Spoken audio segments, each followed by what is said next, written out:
Hey, I'm very grateful for you answering my questions. Um, Me and my wife are trying to support our son in any way we can to fulfill his dreams and aspirations in your industry. What talents or skills would set him apart from other new grads trying to get into your industry?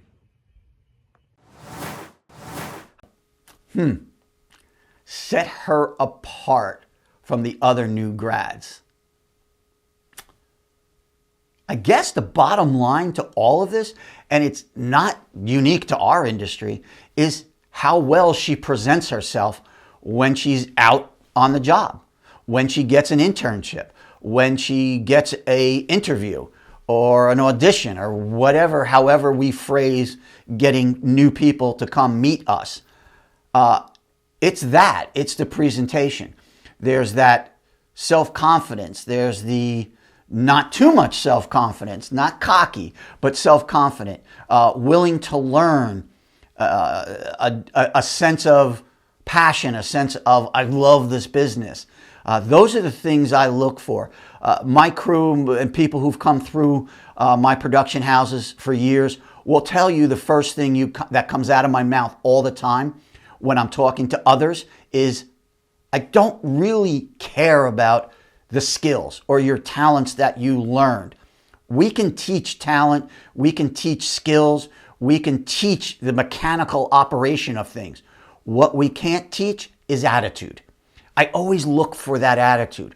I'm looking for somebody who's passionate, who loves collaboration, who just is a sponge, who wants to learn and learn as much as they possibly can.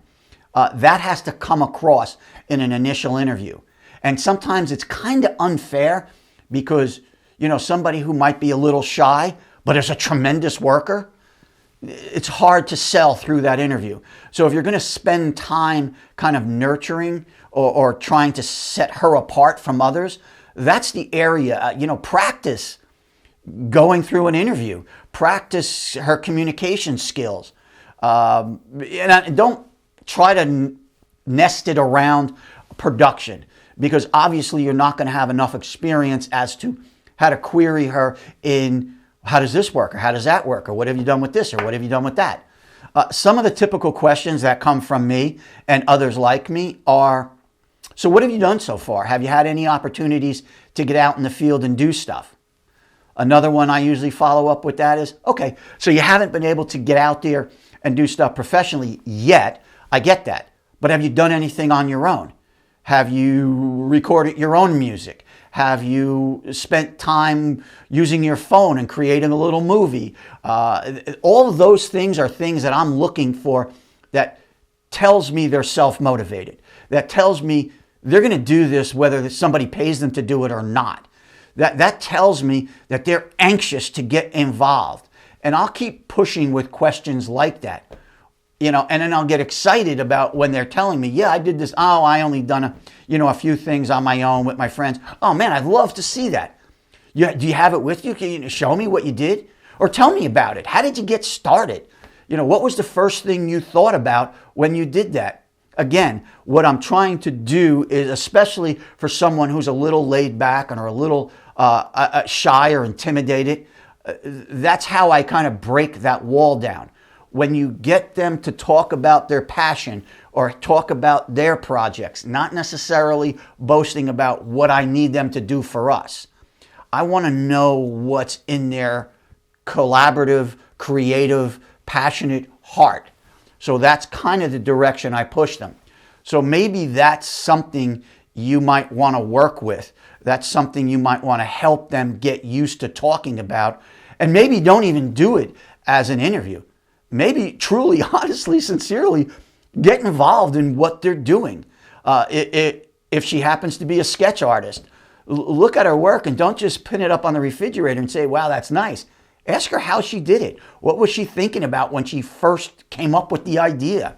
What inspires her to draw or what inspires her to write music? Why did she all of a sudden decide to make something on her phone? Get into the creative process. Get interested in what she's doing and how she's thinking, what's motivating her, what's pushing her. Because every parent who loves their children, which I don't know anybody who doesn't, says, oh, that's really good. Oh, I like that. Oh, it's good. Boop, goes up on the refrigerator. Or, oh, wow, you did that. So good. Yay! It's not helpful. You want to dig deeper. That's helpful when they're 8, 9, 6, 3, 2, 1, whatever. Those are good. Those are encouragements. They need that. Everybody needs that. I need that. So if you want to send me a couple of applause, knock yourself out. I love it. But what you really need to do is dig in, is do the deep dive. Have them teach you how they think, how they create, what they're doing. That's an area you need to really explore with them, and you'll set them up invaluably, and you will absolutely put her in the front of the line, because when she meets those of us in the business, she will be unique, and she will have all of the things that we get excited about. Cool? All right. Hopefully that helps. Ciao.